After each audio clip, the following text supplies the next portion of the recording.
اللهم صل وسلم وبارك على سيدنا محمد وعلى اله وصحبه اجمعين. ازيكم يا اخواتي، عاملين ايه؟ رب دايما تكونوا بخير وتكونوا في احسن حال. طبعا ابو مكه النهارده مفاجئنا مفاجاه غير العاديه. طبعا جايب لي ايه؟ جايب لي باميه، يعني فيها تقميع باميه وهنسلقها وهنخزنها في الفريزر. فقلت طبعا مش هفوت لكم الفيديو القمر ده، فيلا بينا يا بنتي يا امنيه نقمع الباميه ونشوف هنعمل ايه. وتابعوا معايا الفيديو للاخر، بس اهم حاجه ما تنسوش تحطوا لايك، تشتركوا في القناه، تفعلوا زر الجرس عشان يوصل لكم كل جديد. ويا رب اكون عند حسن ظنكم. 5 حاجات ما تنسوش يا اخواتي، تصلوا على الحبيب، تصلوا على الحبيب قلبكم يطيب. من صلى على الحبيب ظنه لا يخيب ابدا. مين بقى اللي زي حالتها هيقمع باميه؟ مين مش تحطوا اللايك. يلا. وهنا بقى يا حبايب قلبي بنعمل ايه؟ بنقمع الباميه. هنا بقى انت بتشيلي الحته اللي فوق دي، علشان طبعا البنات المبتدئين انت بتشيلي الحته اللي فوق دي وبالحته اللي تحت وايه، وبتقومي حطاها في الطبق زي ما انتوا شايفين كده. يعني انا جايبه لكم نفس الطريقه بالظبط، مش يعني كل حاجه واضحه وباينه. دي للبنات المبتدئه، لان في بنات طبعا ما بتعملهاش. فانا بحب ان انا اصور الفيديو علشان خاطر البنوتات الصغيرين، يعني مش الصغيرين، المبتدئين اللي لسه يعني ايه مش عارفين الحاجات دي. فانا بحاول اصور لهم الفيديوهات دي علشان يتعلموا مني حاجات. انتوا فاهمين يا جماعه؟ هنا بنقمعها مع بعض زي ما انتوا شايفين، بنقمع الباميه. في ناس تانية برضو في بلاد تانية في بيقول قمع الباميه، وفي حد بيقول حاجه تانية، يعني مش كله زي بعضه. هنا زي ما انتوا شايفين انا كنت ابو مكه لقاها ب10 جنيه الكيلو، لقيته قام جايب لي منها. بس هي المشكله ان هي اصلا شيخه، هما بيقولوا عليها شيخه، لان بعملها بالسكينه كده تحسها ايه ناشفه قوي كده. بس لما سبتها يومين في الكيس حسيت ان هي بقت حلوه شويه، يعني احسن بكتير من الاول. انتوا فاهمين يا جماعه؟ هنا طبعا هنخلص الكميه زي ما انتوا شايفين، وهنروح بقى المطبخ علشان نسلقها، واقول لكم الخطوات اللي هنعملها صح بيها، اللي تفضل معاكي في الفريزر. بصوا احلى من اللي بتيجي من بره 1000 مره. لو سبتوها في الفريزر سنه على سنه مش هيجرى لها اي حاجه، هتطلعوها وهتطلعوها خضره وزي الفل، مش هيبقى فيها اي غلطه. هنا بقى طبعا انا خلصت الكميه كلها زي ما انتوا شايفين. بصي هتفضل معاكي في الفريزر لونها اخضر وجميل، ومش هتتغير معاكي، وهتطلعيها كانك جايباها طازه بالظبط. بس تابعي الفيديو معايا خطوه بخطوه، وانا هقولك تعملي الخطوات الصح للباميه. هنا طبعا قلت اما اديلها شطفه سريعه كده طبعا قبل ما تتسلق، علشان طبعا التراب لان هي كانت جايه طبعا كلها تراب، وايد بتمسك دي وايد بتمسك دي، يعني انا جايباها من على العربيه، فطبعا ايه بيبقى في تراب وحاجات مش نظيفه. فانا قصدت ان انا اعملها كده. هنا زي ما انا قلت لكم لازم تغسلوها غسيل كويس جدا قبل ما تسلقوها. على فكره في ناس ما بتغسلهاش، بس انا حبيت ان انا اغسلها لان كان فيها تراب كتير، فانا حبيت ان انا اخليها نضيفه كده ايه قبل ما تتسلق. هنا طبعا جبنا حله وحطينا فيها الميه، وهننزل بليمونه، هنعصر ليمونه. لو الكميه عندك قليله في الباميه اعصر نص ليمونه بس، انا عصرت ليمونه كامله علشان الكميه عندي كبيره. وهنحط معلقه ملح، وهنحط نص معلقه سكر. طبعا لو الكميه عندك قليله، مثلا يعني لو انت جايبه مثلا كيلو، ممكن تعصري نص ليمونه وتحط ربع معلقه ملح وربع معلقه سكر، يعني مش كتير. انتوا فاهميني؟ يعني خلوكم مركزين في الخطوات عشان اللي حابب يعملها صح. هنا طبعا هنسيب الميه تقلب براحتها، ولما تقلب هنقوم منزلين الباميه على طول. انا جايبه لكم الطريقه بالظبط والخطوات علشان لو حابين ان انتوا تجيبوا باميه وتفرزوها بالسنه وتفضل معاكم في الفريزر كويسه. اتمنى ان انتوا تتفرجوا على الفيديو ده، هيفيدكم جدا والله. هنا طبعا الميه خلاص بدات تقلب بقى بالليمون بالسكر وبالملح. يا جماعه ده حله ستيل، فعشان كده ايه تحسوا ان هي شكلها متغير من قلبها عشان بلوح فيها وكده، فبتبقى لونها متغير. بس المشكله ان الحلل ديت ما بتنضفش الا بحاجه معينه هقول لكم عليها في اخر الفيديو. والله ما هتصدقوا بتنضف بايه، يعني لا صابون اسمر ولا بسلك، بتنضف بالمعجون. عارفين معجون الاسنان؟ بتنضف بمعجون الاسنان والسلك. ما بتنضفش بالصابون الاسمر، عشان انا جربتهم قبل كده. وطبعا علشان اغسل المواعين لازم هجيب معجون اسنان. معجون الاسنان غالي اليومين دول. هنا بقى نزلنا بالباميه، بس الكميه طلعت كبيره. طبعا هنقص الكميه دي، يعني بعد ما انا حطيتها هنقص منها شويه، لان لقيت الكميه كبيره والميه هتطفح على البوتاجاز، فنقصت منها حبه صغيرين كده علشان اعرف ايه اسلقها صح. هنا جيت ابص شوفوا لقيتها بتعمل ازاي، فكنت انا شلت منها شويه وهوريها لكم يعني دلوقتي.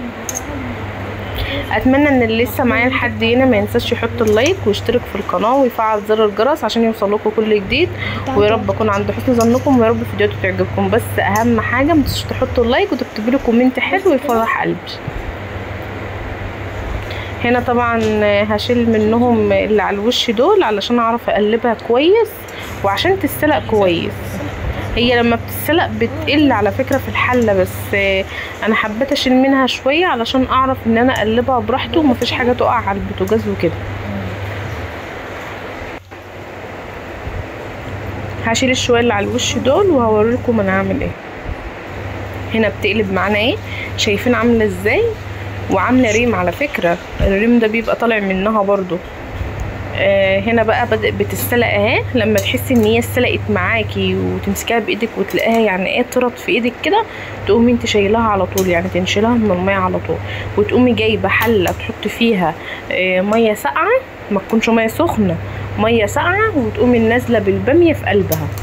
لازم تعملي الخطوه دي علشان خاطر الباميه ما شفتوا انتوا البتاع اللي بيبقى جواها اللي بيبقى يعني بيبقى في بتاع جواها يعني ايه، بيبقى الميه بتاعتها، عشان لما تخزنيها وتطلعيها ما تلاقيهاش بتلزق منك كده وتبقى وحشه في الاكل.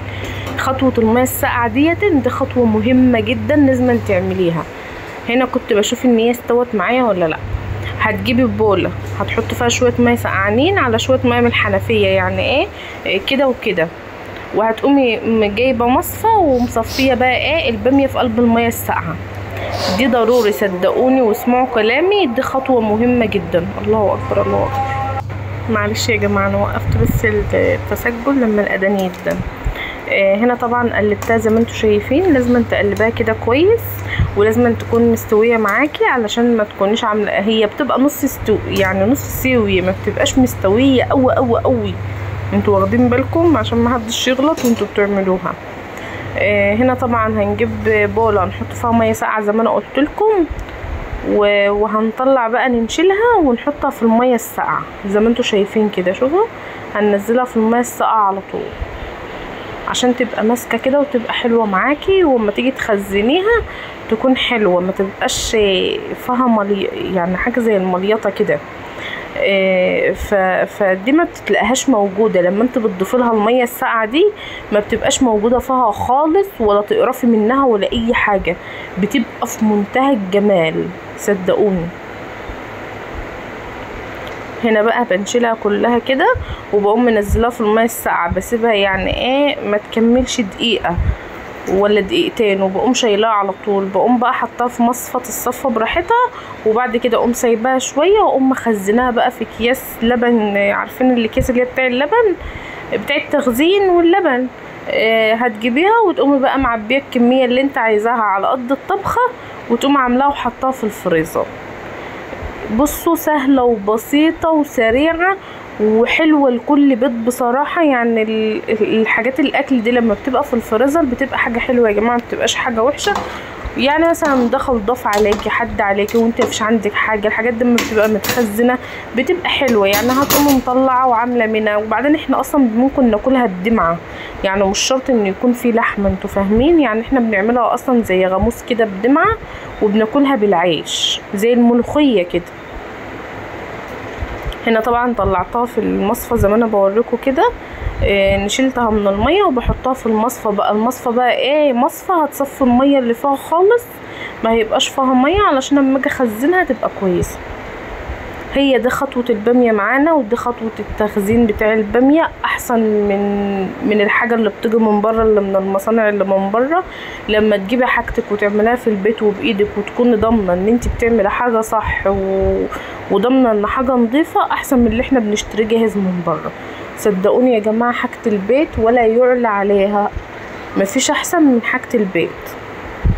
هنا طبعا هنشيل الكميه كلها، بس طبعا انا ما جبتش الكميه كلها في الفيديو علشان طبعا ما اخرش عليكم الفيديو وما يبقاش الفيديو طبعا معانا طويل وكده، فحابه اكون خفيفه على قلوبكم، ويا رب الفيديو بتاعي يكون فاتكم باي حاجه.